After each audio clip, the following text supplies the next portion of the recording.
கண் பார்த்தது. அதனினும் விந்தை அடுத்த நாள் காலை நிகழ்ந்தது. எருக்கஞ்செடிகளும் நாயுருவியும் மலிந்த அந்த வீட்டு முன்வாசல் சுத்தம் செய்யப்பட்டு அழகிய மாக்கோலம் போடப்பட்டு பளிச்சென்று துலங்கியதை காலை வாயில் வைத்த பல்குச்சியோடு ஆற்றங்கரைக்கு போகிற ஆண்கள் பார்த்தார்கள். திருவேங்கட வாத்தியார் வைகரையில் எழுந்து குளித்து நெற்றி, மார்பு, புஜங்கள் என்று மேனியின் பல இடங்களிலும் திருநீர் பூசி குடித்தனக்காரர் மற்றும் உழைப்பாளிகள் என்று பாகுபாடு செய்யப்பட்டிருந்த இருவர் வீடுகளிலும் முன்வாசல் வந்து நிற்பார். நின்றதை நானே பார்த்திருக்கிறேன். என் வீட்டு வாசலிலும் வந்து நின்றார். என்ன என்றார் அப்பா. நான் ஊருக்கு புதுசாக வந்திருக்கிற வாத்தியார். வீட்டில் திண்ணை பள்ளிக்கூடம் போட்டிருக்கேன்.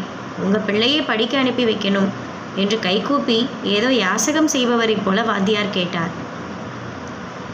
பள்ளிக்கூடமா? இந்த ஊரிலா? என்னத்துக்கு? பிள்ளைகள் 4 எழுத்து படித்தா உடம்பு வளைஞ்சு வேலை செய்யாதே. அதோடு நிலம் நீச்சு என்று எங்கள் பிழைப்பு இருக்கே. இதில் 6வது விரல் மாதிரி பள்ளிக்கூடம் படிப்பு என்று என்னத்துக்கு? வாத்தியார் கை குவித்து கொண்டு உடம்பு வளைந்து சொன்ன காட்சி இன்னும் என் கண்முன் நிற்கிறது வைத்தி. பெரியவங்க அப்படி சொல்லக்கூடாது. என்ன செல்வம் இருந்தாலும் கல்வி செல்வம் போல் ஆகுமா? நாடாலும் ராஜாவானாலும் அவன் தேசத்துக்குள்ளே தானே அவனுக்கு மரியாதை. படித்தவனுக்கு சென்ற இடமெல்லாம் சிறப்பல்லவா? உங்களுக்கே உங்கள் பிள்ளை ராமாயணம் பாகவதத்தை படித்து காட்டினா அது உங்களுக்கு எவ்வளவு சந்தோஷத்தை தரும். அப்பாவுக்கு தெய்வ பக்தி உண்டு. ராமன் மேல் அவருக்கு பிரீதி. ஆகவே வாத்தியாரின் கடைசி வார்த்தையை எடுத்துக்கொண்டு அவர் சம்மதித்தார். வாத்தியார் நாமம் போட்டவர்களிடம் ராமாயணத்தையும் பூசை போட்டவர்களிடம் பெரிய புராணத்தையும் பேசினார். அடுத்து வந்த விஜயதசமியின் போது வாத்தியார் பள்ளிக்கூடத்தை தொடங்கினார். வகுப்பறை, நாற்காலி, பெஞ்சு, கரும்பலகை, சாக்கட்டி, வருகை பதிவு, விளையாட்டு மைதானம், நோட்டு புஸ்தகம் எதுவும் அந்த நாளில் கிடையாது. தடுக்கில் நாங்கள் அமர்வோம். ஆரம்பத்தில் நான், சிவலிங்கம், வாத்தியார் மகள் புஷ்பவல்லி, கோனார் வீட்டு பையன் கோவிந்தன், குடியானவ தெருவிலிருந்து செண்பகராயன், முத்து, மல்லா ஆகியோர் தான் ஆரம்ப காலத்து மாணவர்கள். எங்கள் முன்னால் ஆற்று மணல் பரப்பி அந்த மணல் மேல் வாத்தியார் ஹரி நமோத்து சித்தம் சொல்லி தமிழ் எழுத்தை கற்பித்தார். வகுப்பு நேரம் என்ன என்கிறாய்?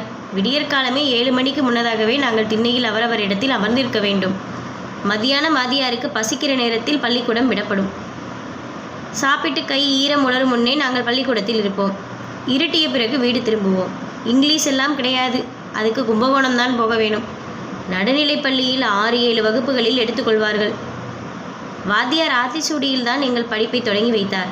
அப்புறம் கொன்றை வேந்தன், மூதுரை, அப்புறம் அரப்லீஸ், சுரசதகம், இப்படி போயிற்று எங்கள் படிப்பு. எல்லாம் மனப்பாடம்தான். இப்போ மாதிரி 2ஆம் கிளாஸுக்கே நோட்ஸ் வருதே, அதெல்லாம் எங்கள் காலத்தில் இல்லை.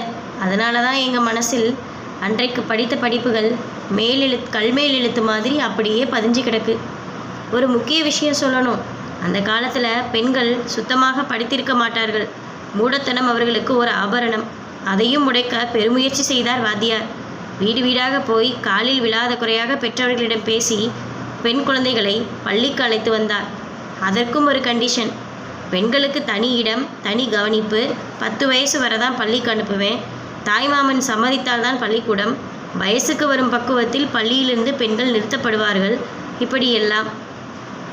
வாத்தியார் மகள் புஷ்பவல்லி வயசுக்கு வந்த பிறகும் எங்களுடன் அமர்ந்து படித்து கொண்டிருந்தாள் என்பது ஒரு விசேஷம் வாத்தியாருக்கு. அறுப்பு சமயத்தில் ஊர் தனக்காரரும் மற்றும் சிலரும் நெல் அளந்தார்கள்.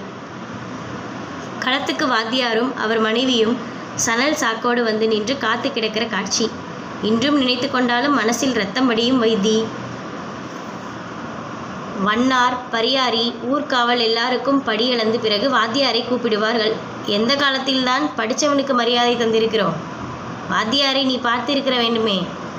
கோதுமை நிறம், ராமலிங்கசாமி மாதிரி. ஊரில் இருக்கும்போது லாங்லாத் துணியில் தன் மேலை மறைத்து கொண்டிருப்பார். வியாஜியம் காரணமாக பெரிய தனக்காரருக்கு துணையாக கும்பகோணம் போகும்போது சட்டையும் அதன் மேல் ஆல்பாக்கா கோட்டும் தோளில் அங்கவஸ்திரமும் அணிவார். அழகான சின்னஞ்சிறு குடுமி. அவர் கண்ணை பார்த்திருக்கணும் நீ. சாந்தம்னே சொல்கிறோமே, அதை அவர் கண்ணில் தான் நான் பார்த்திருக்கேன். பெரிய ஞானிகளுக்கும் வீரனுக்கும் தான் அந்த காந்தம் சாந்தம் லபிக்கும். நமக்கெல்லாம் கண் அலையும். கண்ணை மூடினா மனசு அலையும்.